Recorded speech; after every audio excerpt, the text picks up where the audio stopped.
Israel menjajah Palestina saja 136.000 orang Palestina.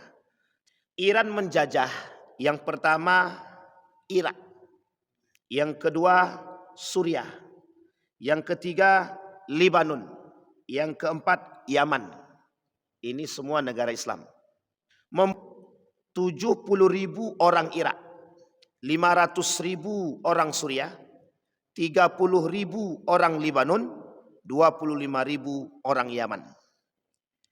Jumlah pengungsi 3 juta orang Irak, 13 juta orang Suriah, 0,5 juta orang Lebanon, 2,5 juta orang Yaman. Kira-kira mana yang paling sadis dalam melakukan penjajahan? Iran atau Israel?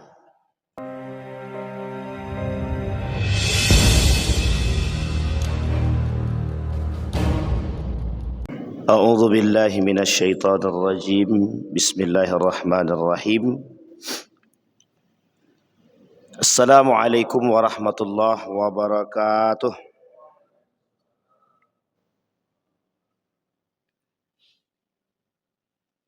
Alhamdulillahi rabbil alamin.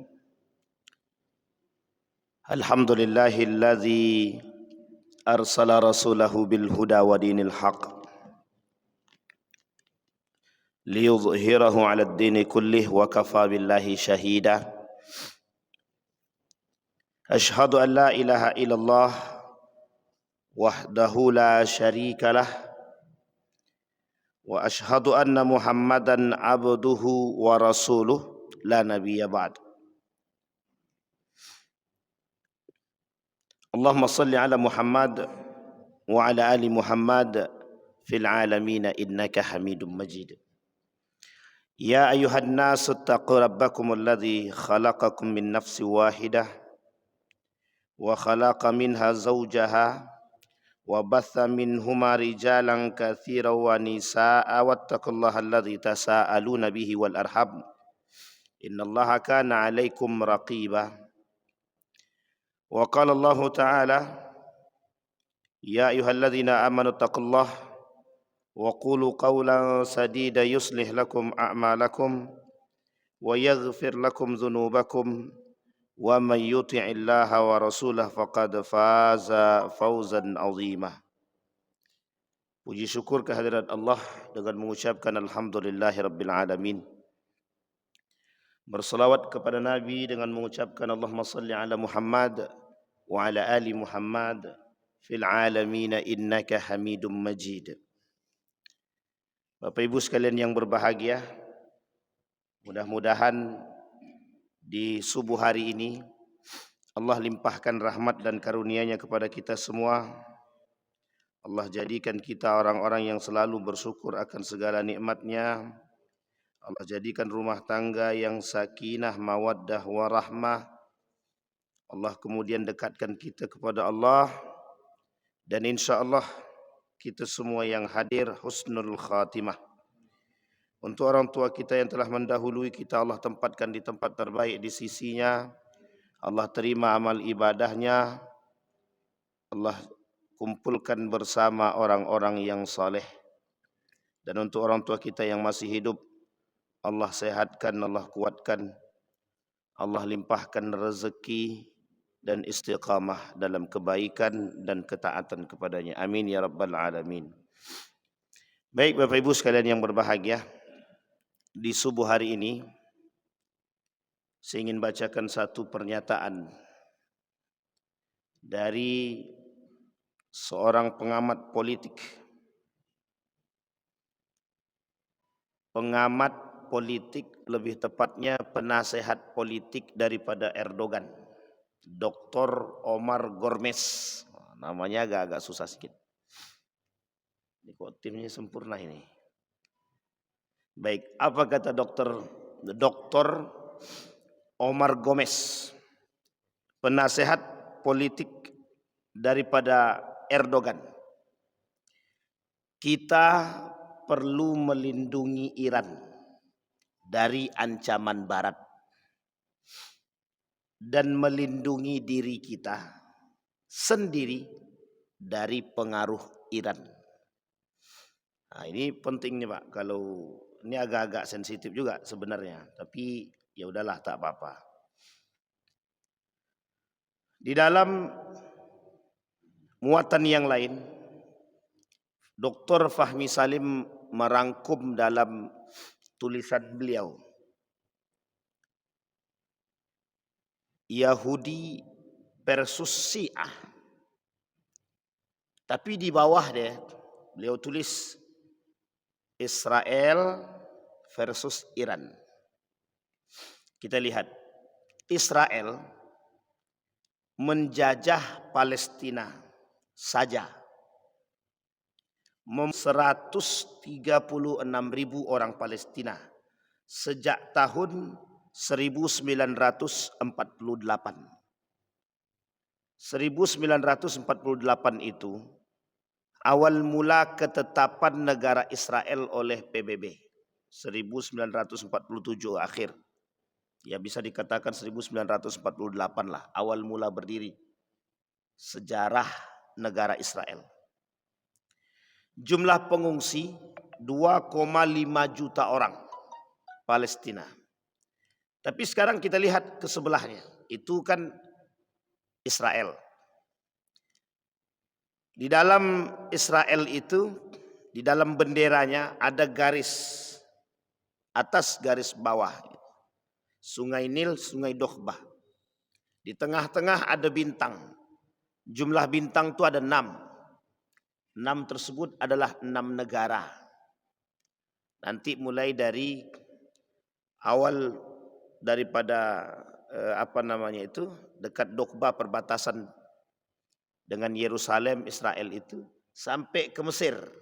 Jadi itu harus menjadi daerah kekuasaan mereka. Itu inti daripada lambang bendera Israel. Kemudian kita lihat ke samping. Yang di samping ini Iran. Jangan kaget. Iran menjajah yang pertama Irak, yang kedua Suriah, yang ketiga Lebanon, yang keempat Yaman. Ini semua negara Islam.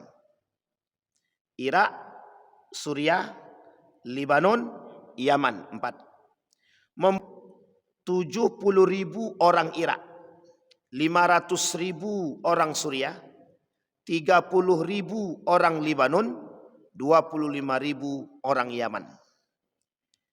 Jumlah pengungsi 3 juta orang Irak, 13 juta orang Suriah, 0,5 juta orang Lebanon, 2,5 juta orang Yaman.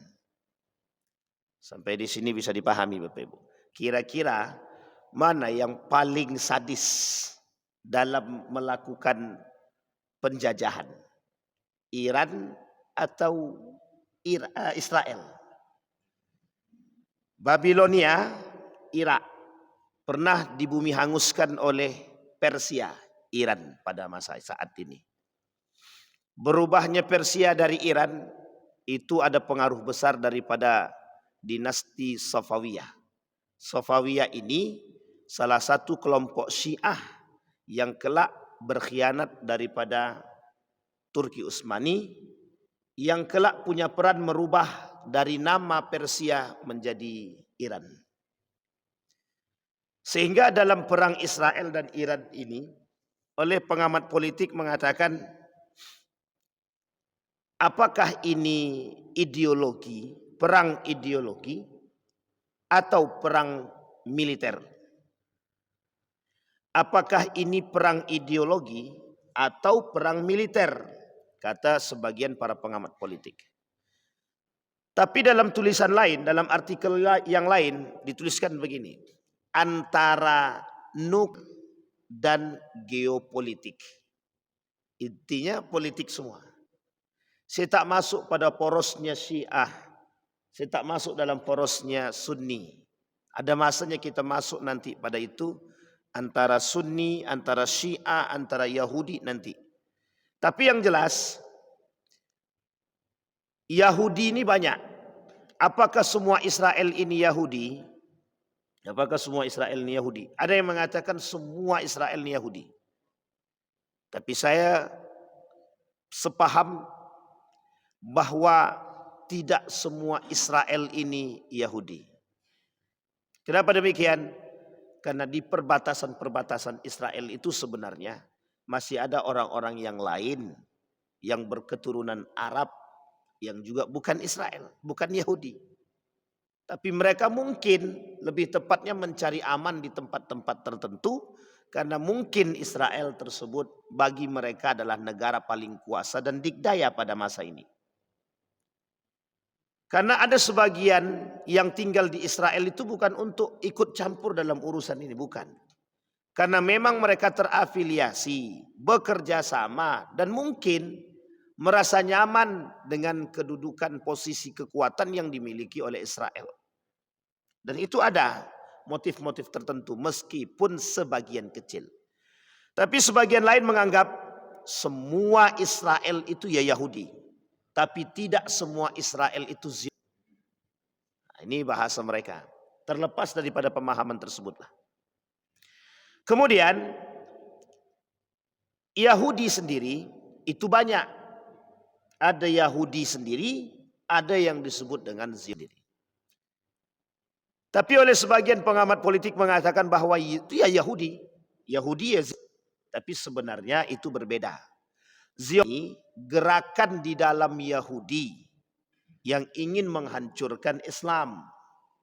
Dan tujuan akhirnya dunia. Dunia kemudian tujuannya adalah Islam. Itu yang disebut dengan Zionis. Zionisme ini memang dibangun oleh Theodor Herzl dalam aluran politik ketika ingin mengambil sebidang tanah di Palestina. Karena ditolak oleh Sultan Abdul Hamid II, dia bangunlah komunikasi politik terhadap seluruh penguasa-penguasa yang memiliki dana pada masa itu dari kalangan-kalangan konglomerat Yahudi yang ada di berbagai macam negara. Termasuklah negara-negara tersebut ada Amerika, Perancis, Inggris, Jerman. Semua dikumpulkanlah oleh Theodor Herzl melalui jaringan-jaringan yang dia miliki. Dan semua ini adalah konglomerat. Termasuklah salah satunya konglomerat negara Jerman yang pada masa itu memang berdarah Yahudi. Sehingga para konglomerat-konglomerat ini berkumpul memiliki satu tujuan dan satu visi dan misi. Yaitu ingin membangun yang disebut dengan Yahudi State. Negara Yahudi. Sampai di sini bisa dipahami Bapak Ibu ya. Ini negara Yahudi. Negara Yahudi agamanya nanti bukan Yahudi lagi. Tapi agamanya akan berubah menjadi Abrahamic religion. Agama Abraham atau agama Ibrahim yang menaungi semua agama di bawah satu agama. Satu agama itu Ibrahim yang menaungi semua agama. Termasuk Islam, termasuk Buddha, Hindu dan lain sebagainya. Majusi, Nasrani dan lain sebagainya. Mereka ingin jadikan satu dan menjadi pusat perhatiannya adalah agama Ibrahim. Yahudi itu memang agama. Tapi tidak pada masa Nabi Ibrahim, tidak pada masa Nabi Ishak, tidak pada masa Nabi Yakub, tidak pada masa Nabi Yusuf dan seterusnya. Tidak. Yahudi berubah menjadi nama itu setelah Nabi Yusuf, kemudian setelah Yahuza, lebih tepatnya pada masa cicit daripada Yahuza. Nah, ini poin penting untuk dalam sejarah yang harus kita pahami dulu. Karena di sini poinnya berbeda. Nah, di sini sudah dipahami ya Bapak Ibu ya. Di sini poinnya Bapak Ibu. Maka Yahudi ini oleh Theodor Herzl tadi dikumpulkan, dibentuklah gerakan untuk merebut kekuasaan tadi, untuk menghancurkan dunia dan menguasai dunia, disebutlah gerakan Zionis. Nah, ini tujuannya untuk memang mencaplok tanah Palestina itu. Ini cuma tujuannya pada awalnya cuma itu. Mengambil tempat di Palestina agar bisa terbentuk negara Yahudi. Setelah itu baru mereka kuasai dunia secara utuh. Nah, sekarang pertanyaannya adalah, apakah semua Israel itu Yahudi Apakah semua Yahudi itu Israel? Semua. Kalau kita merujuk pada pemahaman yang kedua tadi, bahwa semua Israel itu Yahudi, tapi tidak semua Yahudi itu Israel.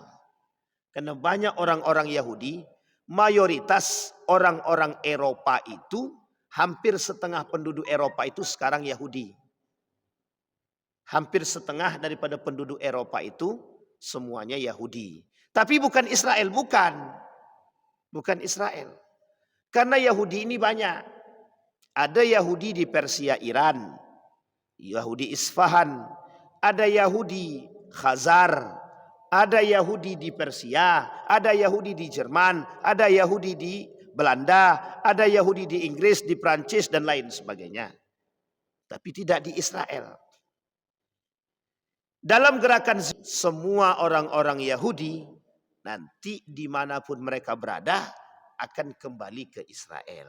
Itu tujuannya.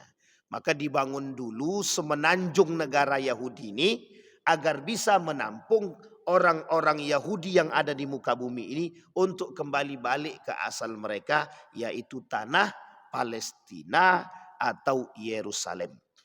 Nah, sampai di sini sudah paham ya Bapak Ibu ya. Jadi tujuannya Theodor Herzl tadi mengambil Palestina itu tujuannya apa? Politik-kah, ideologikah? Dari ideologi melalui tangan politik. Dari ideologi melalui tangan politik. Karena tanpa politik ideologi Yahudi tak akan pernah tersebar. Tanpa politik ideologi Abraham tidak akan tersebar. Maka butuh strategi untuk bisa menguasai dunia dalam menjalankan misi untuk menyebarkan paham ideologi Yahudi. Sampai di sini bisa dipahami? Nah, ini gaya berpikirnya begitu dulu. Ini yang disebut dengan skema berpikirnya Pak. Sekarang kita tengok di negara versusnya tadi, Iran. Iran ini, kita baca lagi tulisan, apa kata Dr. Fahmi Salim. Antara Israel dan Iran, kedua-duanya adalah sama-sama musuh Islam. Sekarang pertanyaannya, mana di antara dua musuh ini yang paling kecil pengaruhnya, permusuhannya kepada kita? Kalau Israel jelas musuh kita Pak. Itu jelas banget. Kafir iya, Muslim tidak. Tapi satu sisi ada kemunafikan, ada pengkhianatan yang pernah dilakukan oleh Iran. Karena yang pernah dilakukan oleh Iran pemberontakan terhadap kelompok-kelompok Sunni. Pertanyaannya, Sunni ini sudah berbau ideologi, Syiah juga sudah berbau ideologi. Karena paham Syiah di Iran itu berubah ketika datang dinasti Safawiyah. Dulu Iran ini Sunni. Dominasi terbesar pada masanya Iran ini Sunni. Datang dinasti Safawiyah merubah semuanya. Hampir semua orang-orang yang ada di Iran itu pada saat itu memberontak terhadap kekuasaan dinasti Safawiyah. Pertanyaannya, siapa yang memberontak? Yang memberontak orang-orang Sunni. Mengapa mereka memberontak? Karena dinasti Safawiyah mewajibkan kepada semua penduduk Iran untuk menganut mazhab resmi negara. Apa mazhab resmi negara ketika itu? Syiah. Sampai di sini bisa dipahami. Dia memisahkan antara politik dengan ideologi agak sulit. Tapi kalau kita tengok jalur tengahnya semuanya dapat. Karena memang di situ permainannya. Sekarang kita lihat. Muncul tulisan konflik Iran dan Israel. Ditulislah oleh salah seorang pengamat politik. Apa kata beliau? Antara nuklir dan geopolitik. Sekarang kita lihat dulunya. ada berapa jumlah negara yang memiliki di muka bumi ini? Dari sekian banyak negara, satu negara yang tidak terdaftar. Namanya Iran. Itu tak terdaftar dalam perkumpulan para negara yang memiliki clear. Iran tidak terdaftar. Itu dipersoalkan. Mengapa? Disinilah oleh sekian para pengamat politik dari golongan orang-orang mengatakan Iran itu memiliki nuklir legal. Pertanyaannya adalah, apakah Iran memiliki masalah dengan pandangan para pengamat politik tersebut? Atau para pandangan negara-negara tersebut? Tidak. Tidak. Bagi Iran biasa aja. Karena sesungguhnya Iran punya dua strategi politik yang harus kita pahami. Satu geopolitik, yang kedua proxy war. Yang satu perang geopolitik, yang satunya lagi perang menggunakan tangan orang lain. Maksudnya perang menggunakan tangan orang lain itu bagaimana? Tidak ikut campur, tahu-taunya dia mendapatkan untung. Nah, itulah paling penting bahasanya sebenarnya. Yang berkelahi siapa, yang untung siapa. Sampai di sini bisa dipahami ya Bapak Ibu ya. Baik. Sekarang kita lihat lagi. Ini antara nuklir atau geopolitik. Atau antara nuklir dan geopolitik. Kapan terjadi perang antara Israel dan Iran? Ketika Iran diserang. Baru kemudian Iran menyerang. Pertanyaannya, sebelum Israel menyerang Iran, apakah Iran menyerang Israel? Tidak. Itu poin penting yang harus dipaham dulu. Apakah Iran menyerang Israel sebelum Israel menyerang Iran? Tidak. Iran tidak menyerang. Hanya saja konflik antara Israel dan Iran sudah mulai terasa dari jalur penghembusan yang dilakukan oleh Amerika. Jadi hasutan demi hasutan itu sudah terjadi. Amerika pernah pada masanya beberapa tahun yang lalu itu digertak oleh Iran. Bahkan sempat terjadi ketika Iran menutup Selat Hormuz.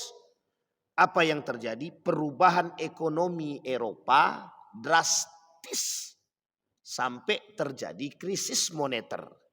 Yang lebih tepatnya negara mana yang terimbas daripada itu? Yang paling besar negara Amerika. Jadi Iran sebenarnya, ini bahasanya begini. Iran sebenarnya sangat tidak takut dengan gertakan daripada Amerika. Maka sekarang dalam perang Iran dengan Israel, itu sebenarnya bukan Israel dan Iran. Lebih tepatnya Amerika dengan Iran. Gertakannya di mana? Iran meluncurkan ingin tahu siapa dalang Israel. Akhirnya muncul juga kata bahasa para pengamat politik amartiran. Setelah dipancing, isi bumi hanguskan, muncul pernyataan resmi, akan kami hancurkan Iran. Kata Donald Trump. Kita melihat ciutan-ciutan tersebut. Cuitan itu daripada resmi dari setiap negara. Baik Israelnya, baik Irannya, baik Amerikanya. Sehingga ketika bahasa Donald Trump itu muncul di permukaan, sehingga muncul juga pernyataan resmi dari beberapa negara yang ingin ikut andil berkecimpung dalam perang ini. Siapa mereka? Rusia. Siapa lagi? Cina. Dan yang sekarang mulai ikut lagi Korea Utara. Korea Utara punya nuklirnya. Rusia apatah lagi. Sekarang yang memberikan bantuan itu dari dua negara. Rusia dan Cina. Pertanyaannya, di mana negara-negara Islam? Ada satu pernyataan yang keluar dari Muhammad bin Salman. Dia menghubungi Iran dan mengatakan, teruslah mewakili kami. Tapi betul apa tidak, wallahu alam. Tapi pernyataan ini banyak sekali disambut baik. Bahasanya apa? Negara-negara Islam tidak berani unjuk gigi, tapi mereka kemudian mengatakan, terima kasih telah mewakili kami dan lanjutkan. Pertanyaannya adalah, apakah kita negara Islam itu mau membantu? Itu pertanyaan besar. Karena sebelum perang tersebut, Donald Trump sudah berkeliling. Dia keliling-keliling negara Arab. Saudi Arabia, Mesir, Dubai, Qatar, Kuwait. Sudah dikelilingi. Apa alasan beliau mengelilingi itu? Otomatis diplomasi dan investasi. Nah, ini poin pentingnya di situ. Termasuk salah satunya Mesir ketika itu. Yang ikut, bahasa lainnya tunduk, bukan tunduk sebenarnya. Membangun komunikasi dan diplomasi bersama dengan Donald Trump yang mewakili Amerika. Nah, sampai di sini sudah dipahami Bapak Ibu ya. Artinya Donald Trump bilang begini, kalau bahasa isyaratnya, kami butuh tenaga dan butuh duit. Dalam perang dunia ketiga ini, kalian mau dukung kami apa tidak? Nah, itulah bahasanya. Bahasa kasarnya begitu. Maka kalau kita merujuk kepada karakter Israel, Bani Israel. Kita tidak Israelnya dulu, tapi Bani Israelnya. Itu penakut. Memang dari sananya Pak. Israel itu, Bani Israel itu penakut. 2 kali disebutkan dalam Al-Quran ketakutan mereka itu. Pada masa Nabi Musa lebih tepat yang secara terang benerangnya itu. Musa, kau masuk aja dalam goa itu dulu. Bertemu kau dengan Tuhanmu. Kalau setelah selamat kau nanti baru kasih tahu kami. Coba jadi pahlawan di belakang. Coba bayangkan. Itu diabadikan dalam Al-Quran. Sekarang kita lihat. Betul tidak rasa takut, ketakutan mereka itu nampak? Nampak. Ketika Israel dibombardir oleh Iran dalam jalur ketika terjadi. Coba lihat. Cuma beberapa kali sudah keluar di media meskipun setelahnya mereka tutup. Apa yang mereka lakukan? Minta tolong kepada Iran, stop. Kata Israel, tolonglah, stop. Sampai kabur neta itu. Apa namanya? Terserah kalian lah. Kabur Pak, sampai kabur itu. Dan pertanyaannya, ada enggak Bapak Ibu temukan video resmi atau video mereka yang memelas kasihan itu? Tidak ada. Ketika video itu mulai tersebar, semua berita-berita dan video itu langsung di-cut. Untungnya ada beberapa di antara para wartawan itu sempat mendownload atau mengambil video tersebut dan tidak diretas. Itulah sebagian cuplikan video yang tersebar. Sampai itu bahkan mereka melakukan bendera setengah tiang. Saking ketakutannya Pak. Padahal itu baru beberapa hari. Belum sampai 1 bulan. Pertanyaannya bagaimana dengan Palestina? 1948 sampai hari ini. Berapa tahun Pak? Berapa tahun hitung? Itu sendirilah. 1948 mereka menguasai Palestina sampai hari ini. Coba bayangkan. Baru 12 hari, lebih tepatnya 2 pekan. Sudah kotar-katir Pak, Israel Pak. Hanya 1 negara. Tambah kemudian di belakang itu muncul 2 negara. Iran dan Turki ikut membombardir Israel. Maka Nabi tak salah Pak. Perkataan Nabi dalam hadis itu tak salah itu. Kata Nabi, kelak akan muncul 3 kekuatan Islam. 1 Irak, 2 Yaman, yang ketiga Palestina atau Syam. Kekuatan pertama Irak. Ini didominasi para pengkhianat. Kalau kita rujuk kepada Irak, itu pengkhianat semua isinya dulu Pak. Dari dulu ya. Dulu. Masa khianat kepada Ali bin Abi Thalib, masa khianat kepada Al-Hasan, masa khianat kepada Al-Husain. Dan masa berkhianat pada masa Daulah Abbasiyah. Daulah Abbasiyah itu di mana tempatnya? Di situ juga. Nah, sampai di sini bisa dipahami Pak ya. Kata para ulama dalam pemahaman hadis tersebut, jangan kesampingkan itu Irak. Tidak terlalu penting karena banyak para pengkhianat lahir dari situ. Kufah.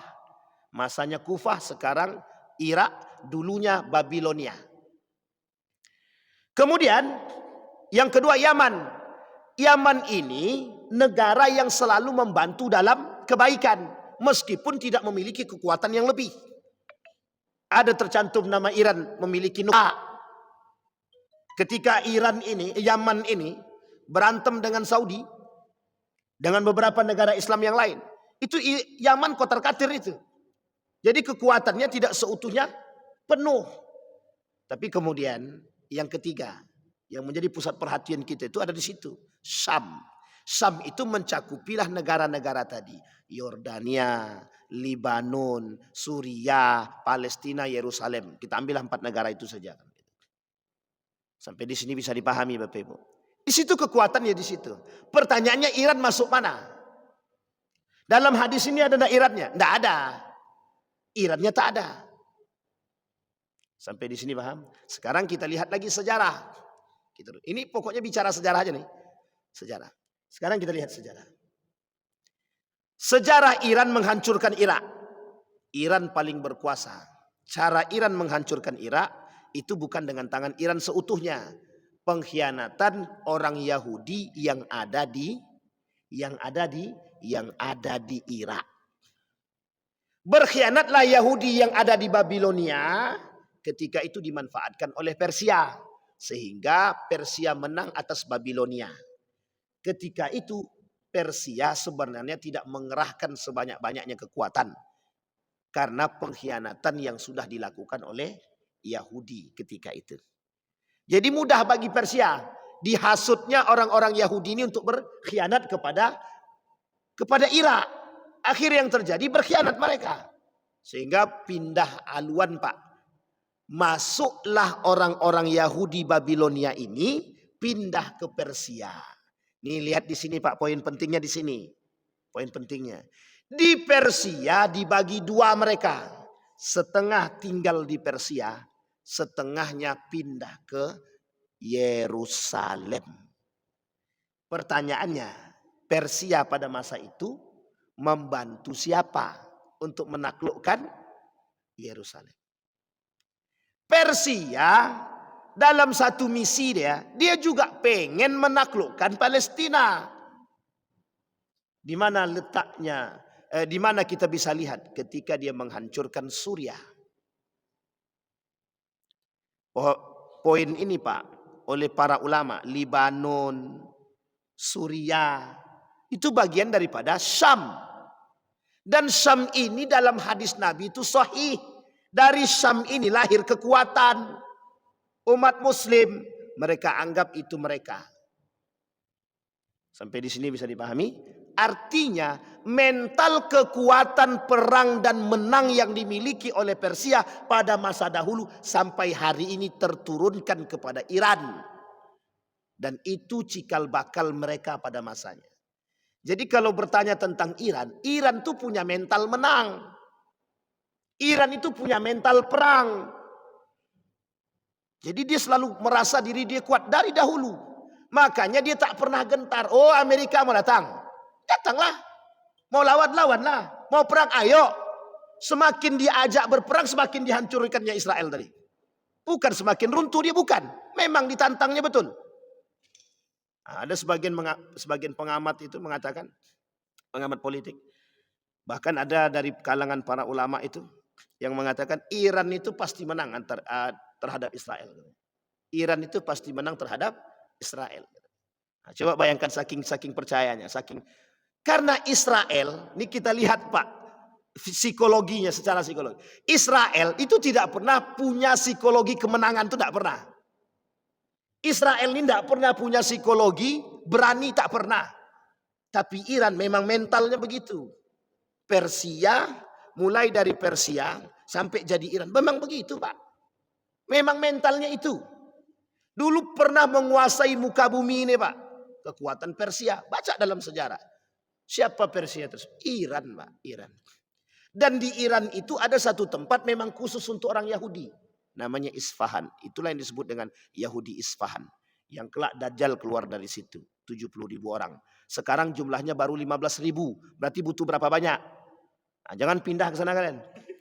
Berapa banyak kita butuh? Mereka butuh lagi. 15.000 menuju 70.000. Sekitar 55.000. Artinya mereka masih nunggu lengkap tuh Pak. Kalau udah 70.000 bisa jadi itu bahasa kiasan. Bisa jadi betul seperti itu. Artinya oleh sebagian pengamat politik, pengamat daripada hadis tersebut mengatakan kelak akan muncul dari Yahudi-Yahudi yang lain bergabung dengan Yahudi Isfahan untuk menjadi pengikut Dajjal. Nah, sekarang kita lihat Pak, pertanyaannya, Iran punya mental perang, Israel tidak punya mental perang. Israel psikologi penakutnya ada, Iran psikologi pemberaninya ada. Kira-kira dalam jalur frame seperti ini, kira-kira mungkin tidak Iran untuk takluk kepada Israel? Dalam jalur skema psikologi, mungkin tidak Iran takluk dengan Israel? Tidak. Tidak. Nah, sekarang pertanyaannya, kok bisa? Disinilah Pak yang disebut dengan geopolitik.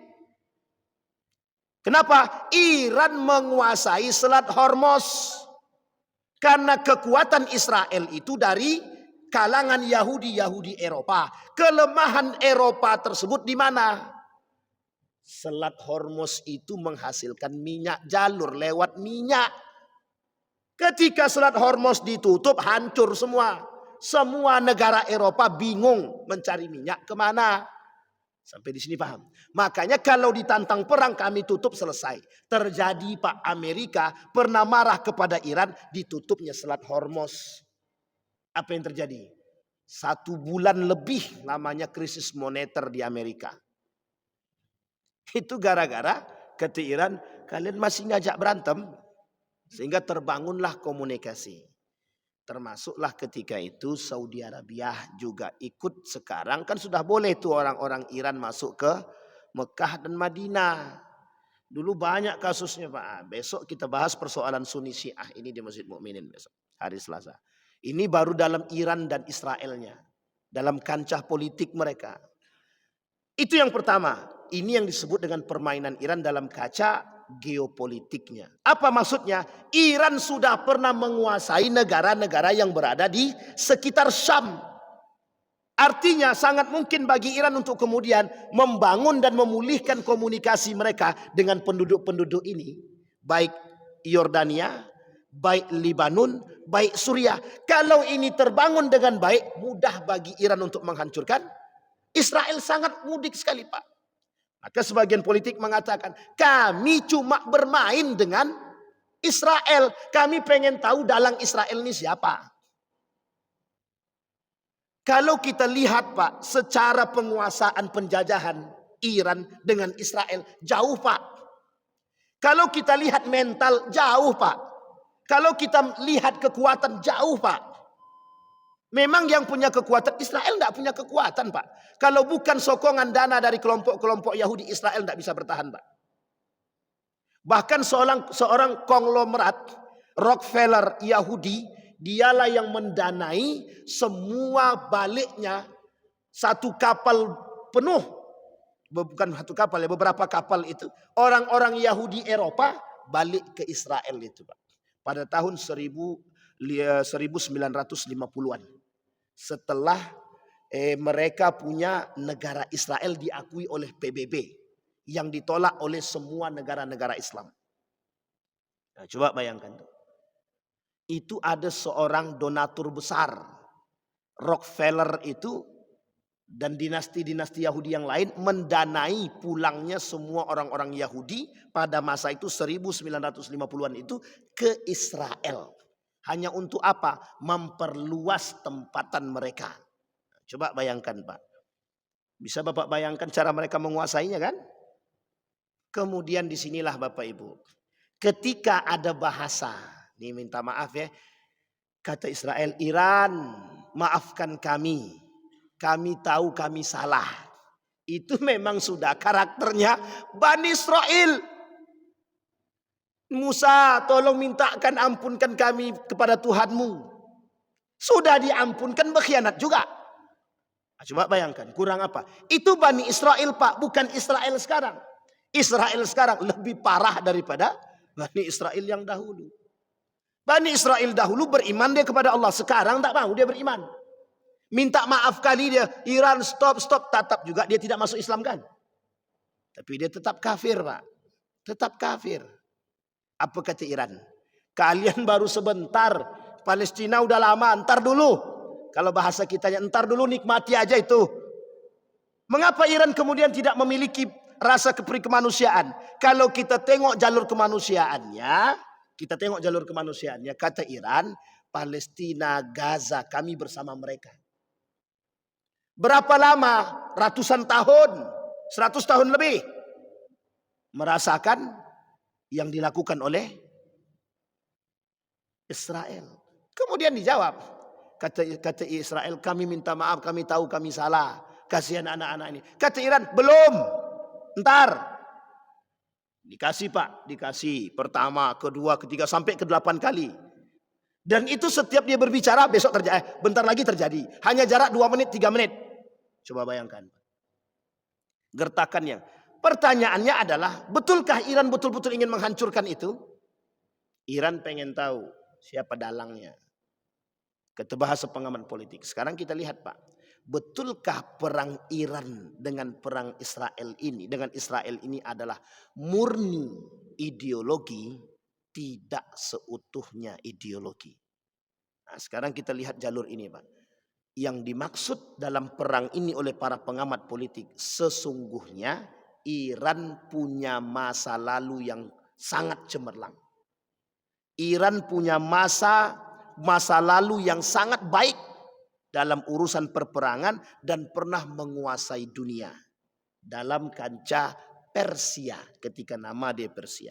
Sekarang Iran juga ingin melakukan hal yang serupa. Artinya apa? Iran punya kekuatan militer. Inilah yang disebut dengan perang kekuasaan. Iran pengen berkuasa. Kalau Iran berkuasa di muka bumi ini, untuk menyebarkan paham Syiah itu mudah sangat. Sangat mudah. Uang belum menjadi penguasa dunia saja sudah banyak yang Syiah. Sampai ke Indonesia malah. Nggak usah ke Indonesia, sampai ke Riau. Yang sampai sekarang pelangnya belum copot-copot itu. Nah, itu ada di Syiah itu kan kalau tidak salah. Nah, coba bayangkan Pak. Artinya sebenarnya yang ingin dikuasai oleh Iran itu apa? Iran ingin menguasai dunia.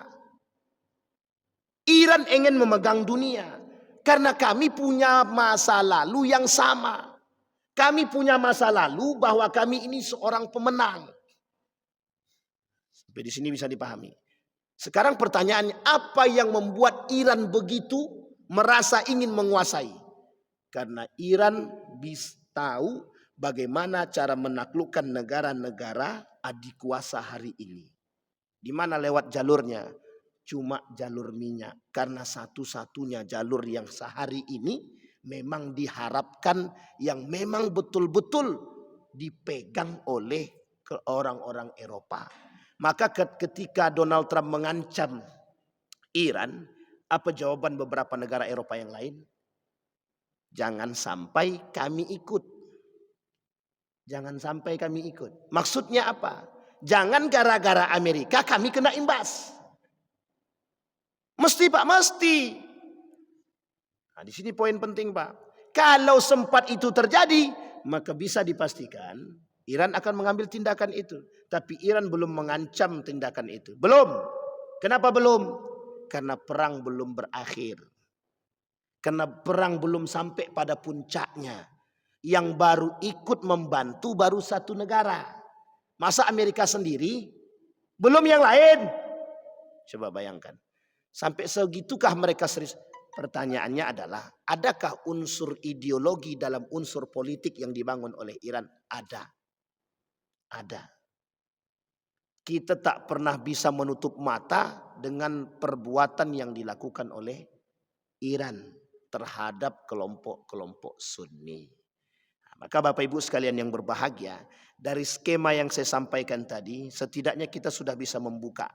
Sebenarnya perangnya Israel dan Iran ini perang apa? Ideologikah atau politikkah? Atau perang kekuasaan? Nah, kita mengambil frame ini, tidak saya sebutkan secara zahir, tapi sudah saya gambarkan dengan model kekuasaan yang dimiliki oleh Iran. Dan Iran punya mental. Nah, Bapak Ibu sekalian yang berbahagia, saya sampaikan dari pengamatan salah seorang pakar politik internasional. Iran punya kekuatan yang kekuatan Iran itu bisa menaklukkan negara-negara yang lain. Apa itu? Satu, Iran punya nuklir. Yang kedua, Iran punya diplomasi komunikasi yang tidak sama dengan yang lain. Nah, ini selalu dilakukan. Intinya, takiyahnya yang dimiliki oleh Syiah itu tidak hanya berporos pada ideologi, tapi juga dimanfaatkan oleh mereka dalam jalur politik. Jadi jangan salah, unsur pengkhianatan itu pasti ada.